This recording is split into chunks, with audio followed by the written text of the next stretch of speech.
This chapter was a ton of fun because it was just straight up balls to the wall, first page to last page action.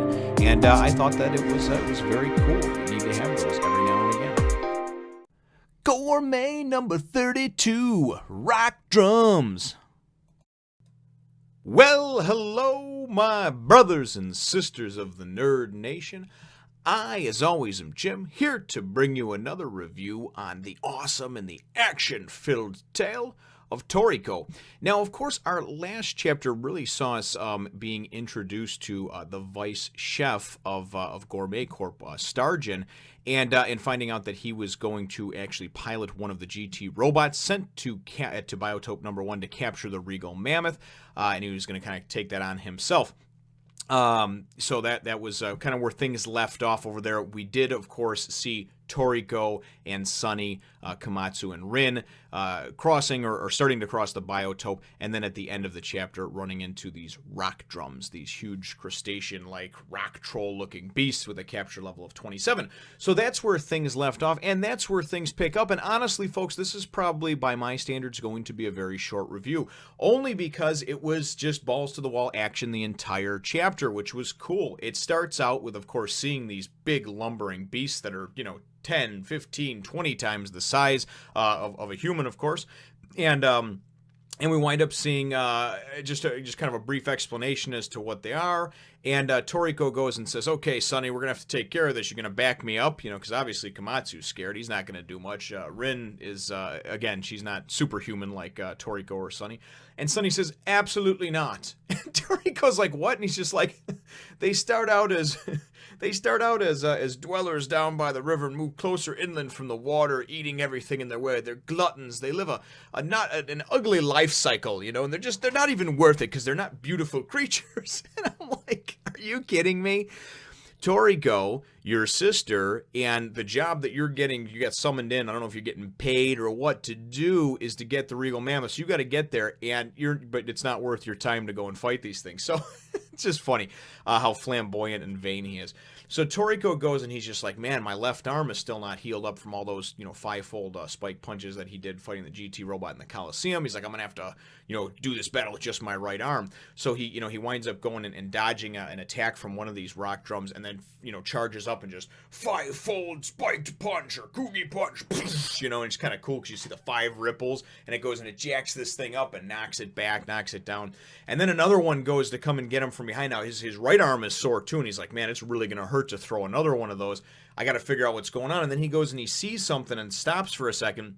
Komatsu then warns him, and he's like, Toriko, behind you, And there's one just about to stomp on him, right? And then all of a sudden out of nowhere, like a flash, man, comes, and we wind up seeing in the next page and panel, this rock drum has been knocked to the ground. I want to call them rock trolls. And Terry's there, the badass little battle wolf that was just born 12 hours ago or something, man.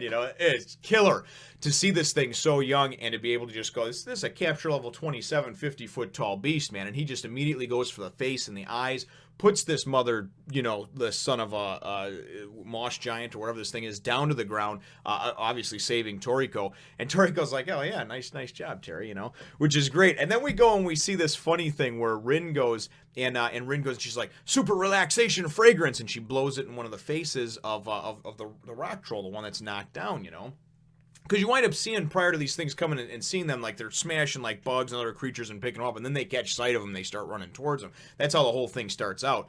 But anyway, so not that that's too important. So Rin goes and sprays this relaxation fragrance, and then she's like, oh wait, no. That was the that was basically like the liquid crack one. That's the one that like induces them to get all excited, the battle fragrance. And she's like, wait, which one did I put the relaxation fragrance in? I swear to God, it's like something out of a cartoon, like a Scooby-Doo or something, because then all of a sudden this thing goes and gets up, and the next page it's like, like it's gonna just devour her, So obviously Toriko is a little bit crippled over here, but he goes and hobbled, I guess you would say, because of the using so many of the spike punches punches and not being recharged, and he needs to get Sunny to join in on the fight. Rin's now in danger. So anyway, he goes and he says to Sunny, he says, have you felt their skin? And he goes, yes, it's okay, it's kind of unique, but it's this and that. And he's like, no, you don't understand. The shelling, the pieces that adhere to it, it's like an acidic something, this and that. And he breaks it down and he goes, when refined, it's the most beautiful, pure marble in all the world. And anybody who's ever had like a marble countertop, a marble floor, whatever, they're very expensive. It's because they look very nice. It's very durable. And here Toriko is saying that this is something that doesn't have to do with food, but beauty, right? Which is Sunny's big thing. And he tells him, he says, and isn't that worth, taking out one of these beasts? Because obviously you can get you could make one of the most beautiful whatever's you wanted to. You can make a statue of yourself, you vain son of a bitch.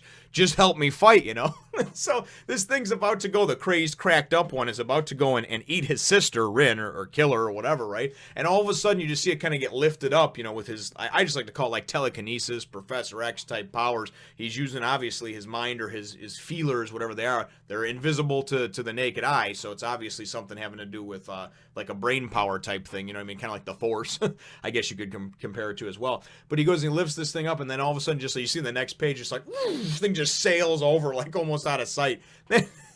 And he's like, oh, sorry, I overdid it a little bit, He's like, but honestly, it was okay because it was so beautiful, the arc and trajectory through the air. So we see Sunny a little bit in action, and that's kind of going to lead to my chapter questions too. The chapter ends off at that point, but really, I know that Sunny seems to be a fan favorite amongst many of you, but for those of you certainly that are just on the journey with me, and for those of you that have read ahead, if you could put yourself in my shoes, my thoughts on Sunny so far are obviously very pompous, full of himself, vain. And that's fine. That's okay. It's a character like that is kind of neat to see him fleshed out. But in something like this, my chapter question is, what do you think so far of just him as a character? Because we've seen that, obviously Toriko had to go and come up with something that was completely... really, in my mind, although it drew Sunny out in his powers, it had nothing to do with, if he wasn't going to help and save his sister, his flesh and blood, but he was going to go and take it out so he could make marble countertops. To me, that's a little bit, it's a little bit questionable. However, I understand the different personalities. So what are your thoughts on Sunny and his unwillingness to act until something of like a physical value that was put in front of him could be uncovered, and then he could be told, okay, this is why you should do this. He was kind of like talked into it, tricked into it almost, I guess you'd say.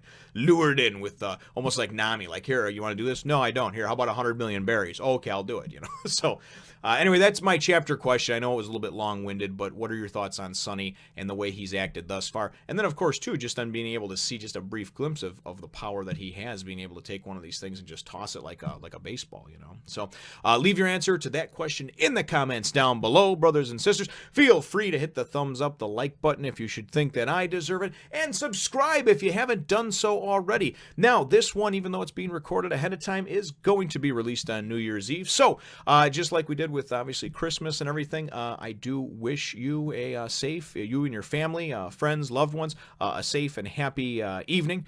Obviously, if you're drinking, try to stay where you're at and not be driving, or have somebody who hasn't been drinking drive. Trust me, I used to work at a bar, and I have been there and done that more times than I would care to admit in a video on YouTube.